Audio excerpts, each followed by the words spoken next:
पण एक मी मागच्या वेळेसच सांगितलं होतं की राज्यामध्ये यावर्षी जुलै महिन्यात चांगला पाऊस होणार आहे म्हणून सांगितलं होतं। आणि तुम्ही बघा आज म्हणजे कालचंच बघा, काल ह्या 2-3 दिवसामध्ये खामगाव बुलढाणा जिल्ह्यामध्ये इतका पाऊस पडला की काही जणांच्या शेतामध्ये लिंबुणीचे झाडं होते, तर लिंबुणीच्या झाडाच्या वरतून पाणी गेले, म्हणजे काही शेतामध्ये 8-8, 9-9 फुटाचं पाणी गेले।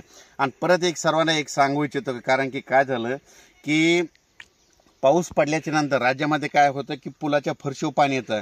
माझी सर्वांना विनंती आहे की पुलाच्या फरशीवर पाणी आल्यास ते पूल ओलांडू नका, कारण की काय झालं कधी ते पूल पडलेला असू शकतो, कधी खड्डा पडलेला असतो आणि अशा घटना घडल्यात। म्हणून सर्वांना एक विनंती, कारण की हे जे 10 ते 26 जुलैचा जे पाऊस पडणार आहे, 10 ते 26 जुलैपर्यंतच्या दरम्यानचा पाऊस पडणार आहे।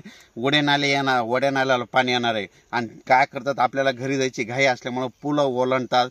म्हणून माझी सर्वांना एक विनंती, पुलाच्या फरशीवर पाणी आल्यास पुढे जाऊ नका म्हणून सर्वांना विनंती। अचानक वातावरणात बदल झाला तर लगेच एक मेसेज दिला जाईल। धन्यवाद।